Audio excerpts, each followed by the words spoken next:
E o presidente Michel Temer agora está dizendo que é hora do povo brasileiro deixar de lado as diferenças. O presidente Michel Temer fez um pronunciamento oficial após a votação da denúncia de corrupção. Disse que a vitória é do Estado Democrático de Direito. A Câmara dos Deputados, que representa o povo brasileiro, manifestou-se de forma clara e incontestável. A decisão soberana do Parlamento não é uma vitória pessoal de quem quer que seja, mas é uma conquista do Estado Democrático de Direito. Fez um apelo para que os muros que separam o país sejam deixados de lado. Eu quero construir em cada brasileiro, em cada brasileira, um país melhor, pacificado, justo, sem ódio ou rancor.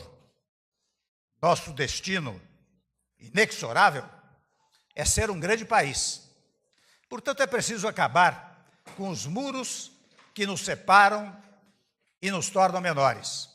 Temer diz isso porque, apesar de ter conseguido uma vitória folgada no Congresso, a popularidade perante o país está em menos de 5%, segundo pesquisa do Ibope. Temer se tornou o primeiro presidente em exercício denunciado por crime comum. Não renunciarei. Sei o que fiz e sei da correção dos meus atos. Exijo investigação plena e muito rápida para os esclarecimentos ao povo brasileiro. Apesar de ter declarado que exigia investigação, Temer fez diversas articulações para que a denúncia de corrupção passiva fosse arquivada. Os idosos de São José dos Campos poderão participar de um concurso especial. A competição de MasterChef vai acontecer no dia 18 de outubro e as inscrições podem ser feitas nas 4 unidades da Casa do Idoso. Exatamente. Parece que vai ter até um treinamento com um chefe de cozinha para esses idosos. Nós vamos conversar com a Diva Maria, ela é coordenadora da Casa do Idoso e vai explicar melhor para a gente sobre esse MasterChef. Olá, Diva. Quem se interessar em participar do MasterChef, como faz para se inscrever? Todo idoso que estiver interessado pode fazer a sua inscrição na recepção das 4 casas do idoso, apresentando a sua receita para participar desse projeto. Até quando pode fazer essa inscrição? As inscrições vão até o dia 15 de agosto, então é importante estar atento ao prazo para que não perca, né, essa oportunidade de estar participando, estar contribuindo aí com os seus colegas, né, fornecendo receitas, dicas saudáveis para um envelhecimento saudável. Tem algum critério para participar do MasterChef? As receitas serão avaliadas de acordo com o seu valor nutricional, a criatividade, o sabor e também o custo dessas receitas, porque nós atendemos idosos de todas as classes sociais e a nossa prioridade são aqueles idosos de baixa renda. Então, os nossos serviços têm que ter essa preocupação, sempre de trabalhar com acessibilidade e proporcionar o acesso a todos os idosos. Então, vai ter uma seleção dessas pessoas que se inscreverem? Sim.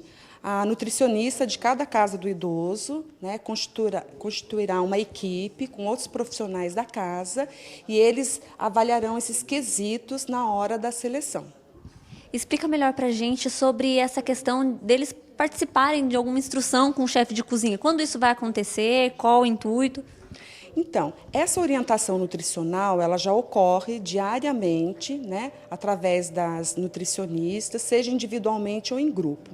Mas nesse período nós vamos dar uma ênfase maior, né, preparando já para o mês de outubro, onde nós temos o Dia Mundial da Saúde e também onde nós comemoramos o Dia Internacional do Idoso.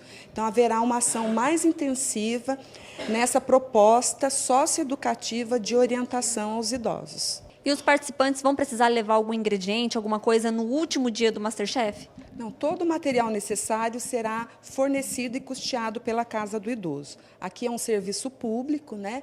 E os idosos têm acesso aos serviços gratuitamente. E quem vencer esse concurso, vai ter algum prêmio para esse vencedor? Aí as coordenações estão preparando, né, uma surpresa, né, juntamente com toda a equipe, com certeza, sim, eles serão valorizados e agraciados com uma surpresa. Muito obrigada, Diva. Segue o repórter setorial. Como você já sabe, o que acontece fora da nossa região também é destaque no Giro News. Ok, vamos às notícias. Em São Paulo, no Congresso da Federação Nacional da Distribuição de Veículos Automotores, o presidente Michel Temer, em entrevista, admitiu que existem estudos sobre o aumento da alíquota do imposto de renda, mas disse que não há nada decidido. Temer falou também sobre a possibilidade de adoção do parlamentarismo como sistema de governo em 2018. E nós temos trabalhado juntos, o Executivo e o Legislativo.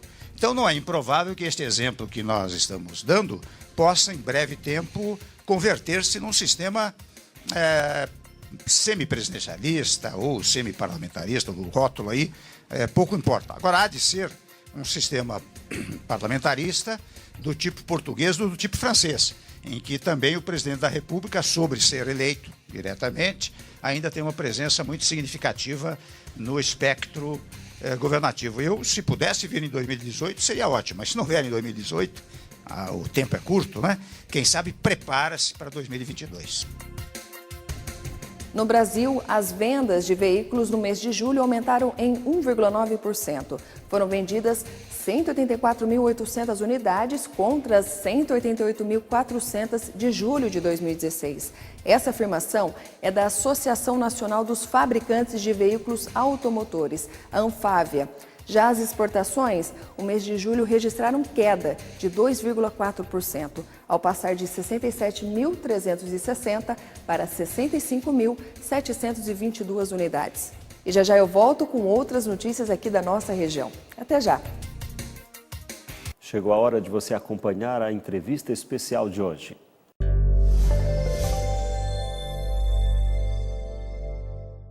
Você certamente já ouviu falar em toque, né?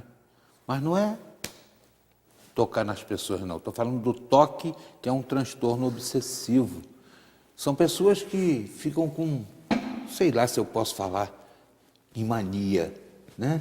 Tinha uma música aí do Flávio Cavalcante e do Tito Madger, entre as manias que eu tenho, uma é gostar de você, mania de riscar fósforo usado e botar na caixa outra vez. Coisa bem sensível do compositor. Isso é toque? Tudo bem, Raquel Vilauta? Satisfação em ter conosco. Tudo bem, eu também. Nossa querida consultora psicológica. É toque isso? Guardar fósforo usado na caixa, fazer tudo com números pares, querer fazer simetria, estar o tempo todo preocupado e ficar inseguro se fez uma coisa, se deixou a torneira aberta, volta para fechar a torneira. Tudo isso é toque? Primeiro, eu queria agradecer, né, pelo convite de estar aqui e me desculpar também caso a minha voz falhe, porque estou com um pouco final de resfriado. É um toque de charme. Mas eu acho, Cataldi, que a gente precisa pensar um pouquinho melhor sobre a questão do toque, porque esses pequenos comportamentos do dia a dia que você está falando, é impossível a gente ficar totalmente imune, né? Todo mundo tem um pouco de insegurança, você usou essa palavra agora para falar do esquecimento da torneira. Então, qualquer pessoa, independente da faixa etária, da classe social, sempre vai apresentar algum nível de insegurança. O que a gente precisa avaliar é o quanto isso está associado a um nível exagerado ou não de ansiedade. O conjunto da obra pode ser Exatamente. O toque, na verdade, é um tipo de patologia, a gente está falando de um tipo de quadro psicopatológico, e para se chegar a esse tipo de diagnóstico, a gente precisa então procurar profissionais qualificados, uma equipe de profissionais de saúde que contenha um psicólogo, um psiquiatra. Isso nós estamos falando já para um quadro formado. Então, vai ser avaliado o contexto que a pessoa vive, o tipo de atividade profissional que ela desenvolva, se é criança, que tipos de atividades escolares, como que se configura a rotina da pessoa, mais o perfil psicológico dela. Falando em criança, o toque tem idade para começar? Não tem idade para começar. Mas sempre que a gente fala de criança e adolescente, nós precisamos relativizar a questão dela estar ainda em desenvolvimento da personalidade dela. Então, precisa tomar muito cuidado para se definir um diagnóstico com crianças, porque normalmente as crianças apresentam alguns tipos de comportamentos que os pais realmente ficam um pouco mais preocupados, mas o profissional que vai acompanhar essa criança, ele vai ser capaz de diferenciar se aquele comportamento que está chamando a atenção dos pais, chamando a atenção eventualmente da escola, ele faz parte da fase de desenvolvimento que a criança está passando, ou se realmente existe um motivo por trás daquele comportamento que está mais enfatizado de estar se desenvolvendo. Então, com criança e adolescente, a gente precisa sempre ter em mente a fase de desenvolvimento que ela está. Existe algum sinal, por exemplo, para o pai, a mãe, levar o filho no psicólogo por conta do toque?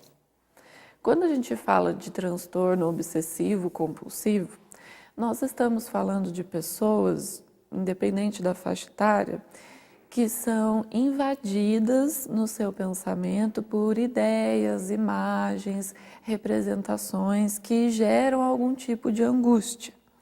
E de uma certa forma, para compensar essa angústia, para ter algum controle sobre aquilo que invadiu o pensamento, essas pessoas também podem desenvolver comportamentos compulsivos. Então, as obsessões, elas podem vir sozinhas, mas as compulsões normalmente estão ligadas às obsessões. Então, isso a gente precisa ter em mente.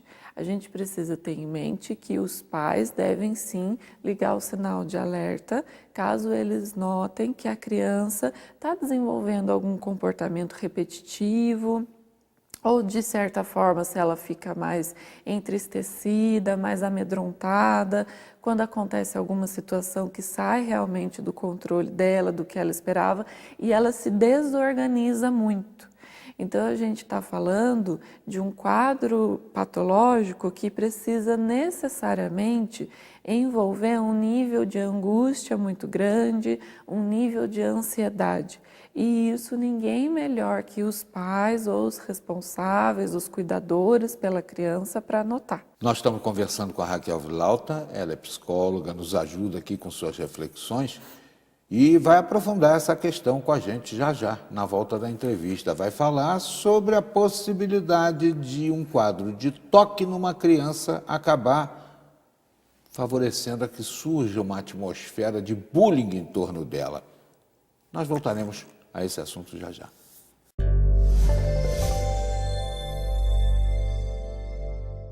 A seguir, você vai conhecer os avanços da medicina na luta contra o câncer. Aguarde um instante, o repórter setorial volta já.